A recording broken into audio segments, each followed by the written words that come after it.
জয় বাবা লোকনাথ। আজ হচ্ছে 19শে জ্যৈষ্ঠ, 2 জুন। আজ হচ্ছে বাবার তিরোধান উৎসব। তোমরা সকলেই জানো আজ বাবার তিরোধান উৎসব। অনেক ভক্তরা আজকে মন ভরে পুজো করছো। আজকের দিনে যারা বাবা লোকনাথকে মন ভরে ভক্তি ভরে এই তিরোধান উৎসবে ভগবানের পুজো করবে, বাবা ভক্তের প্রতি প্রসন্ন হয়ে বাবা ভক্তের সব মনোবাঞ্ছনা পূরণ করবে। বাবা লোকনাথ হচ্ছে শিব ঠাকুরের অবতার। জয় শিব লোকনাথ। আজকের এই বিশেষ দিনে আমরা কিছু মানুষ ভগবানের পুজো থেকে বঞ্চিত হয়ে যায়। কোনো কারণবশত আমাদের ইচ্ছা থাকা সত্ত্বেও আমরা পুজো করতে পারি না। বাবা বলেছে যে তোরা আমার চরণ ধরিস না, তোরা আমার আচরণ ধর। বাবা বলেছে বাবাকে যদি পুজো না করেও বাবার আচরণ ধরে চলতে পারি তাহলেই বাবা ভক্তের প্রতি প্রসন্ন হন। তো আজকে আমরা কোনো না কোনো কারণে মহিলা, বৃদ্ধ বয়স্ক বা আমরা পুরুষ মানুষ কোনো কারণে আমরা পুজো থেকে বঞ্চিত হয়ে যাই। তো তাদেরকে বলছি, তোমরা যদি পুজো বাবার নাই করতে পারো, বাবারই তত্ত্ববাণীগুলো শুনে নাও। এই তত্ত্ববাণীগুলি শুনলে তোমরা বিপদ থেকে যেমন উদ্ধার হতে পারবে, তেমনি তোমাদের মনোবাঞ্ছনা সব কিছু পূরণ হবে। তো ভিডিওটি স্কিপ না করে সম্পূর্ণ ভিডিওটি দেখতে থাকো। আমি তোমাদের কিছু বাণী, বাবার বাণীগুলো শোনাবো। তোমাদের মন একদম ভালো হয়ে যাবে, মন ভরে শুনতে থাকো।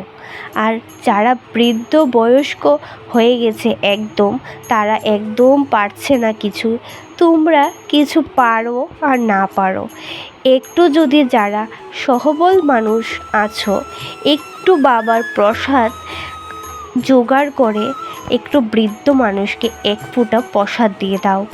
বাবার প্রিয় প্রসাদ হচ্ছে তাল মিছরি, সেই প্রসাদগুলো এনে দাও যারা সবল ব্যক্তি আছো। বা আমার এই ভিডিওটি প্লিজ বয়স্ক মহিলা বা যারা পুজো থেকে বঞ্চিত আছো তাদের সামনে চালিয়ে দাও, তারা এই ভিডিওটি দেখে মনকে শান্ত করতে পারে, বাবাও প্রসন্ন হয়ে যায়। তো চলো আমি কিছু বাণীগুলো তোমাদের সাথে শেয়ার করছি, শুনতে থাকো। বাবা বলেছেন গর্জন করবি কিন্তু আহাম্মক হবি না, ক্রোধ করবি কিন্তু ক্রোধান্ধ হবি না। বাবা বলেছেন চাঁদ আর সূর্যের মধ্যে যেমন কোনো তুলনা হয় না, ঠিক তেমনি তোমার জীবনটাকেও অন্যের সাথে তুলনা করো না। যার যখন সময় আসবে সে তখনই জ্বলে উঠবে। বাবা বলেছেন যে কাজের দ্বারা তুমি নিজে তাপগ্রস্ত হও তাই পাপ কাজ। বাবা বলেছেন কঠিন সময় তোমাকে কেউ বিশ্বাস করুক আর নাই করুক, তুমি একজনের উপর বিশ্বাস রেখো, তিনি হলো ভগবান। বাবা বলেছেন তোরা আমার চরণ ধরিস না, তোরা আমার আচরণ ধর। বাবা বলেছেন সাপ যদি ঘরের মধ্যে ঢুকে যায় লোক তাকে লাঠি দিয়ে মারে, আর সাপ যদি মন্দিরের শিবলিঙ্গের উপর দেখতে পায় তখন তাকে পুজো করে দুধ খাওয়ায়। সুতরাং লোক তোমাকে তখনই সম্মান করবে যখন তুমি এমনি এমনি করবে না, যখন তুমি কোনো তোমার স্থান আর পরিস্থিতি দেখে তোমাকে নিজেকে প্রতিষ্ঠিত করতে হবে।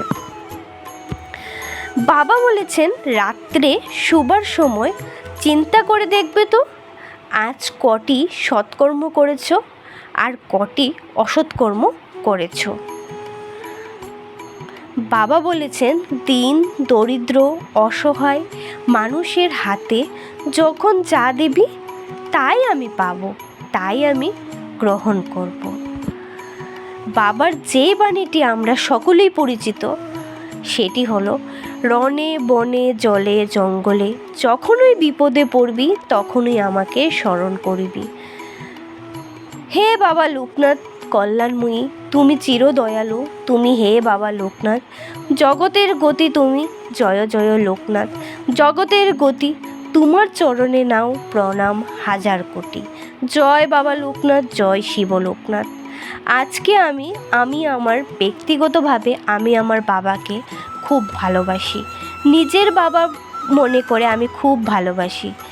তিনি ভগবান, আমি নিজের বাবা করে বাবাকে খুব ভালোবাসি। তোমাদেরকে আমি নিজের মতো করে বাবার বাণীগুলি শোনালাম। যদি আমার কিছু ভুল থাকে তোমরা অবশ্যই ক্ষমার চোখে দেখবে, আর অবশ্যই এই বাণীগুলি শুনবে, অবশ্যই বাবাকে প্রাণপণে ডাকবে। বাবা একটি কথাই বলেছে, শর্তের জয় সর্বদা, হয়তো একটু দেরি হবে কিন্তু তুমি তোমার সাফল্য পাবে পূর্ণ এবং সুস্বাদু। তোমাকে নিয়ে যে যাই বলো, তুমি বিভ্রাট হবে না কোনো সময়। ভগবানের উপর আস্থা রাখো, ভগবানের উপর বিশ্বাস রাখো, সত্যের জয় একদিন অবশ্যই হবে। তো আজকের ভিডিওটি এতটুকুই। যদি তোমাদের ভালো লেগে থাকে please like comment share and subscribe করতে কিন্তু ভুলো না, আমার এই নতুন নতুন ভিডিওগুলো যাতে আমি পোস্ট করার সাথে সাথে তোমার কাছে চলে যায়। জয় শিব লোকনাথ, জয় বাবা লোকনাথ।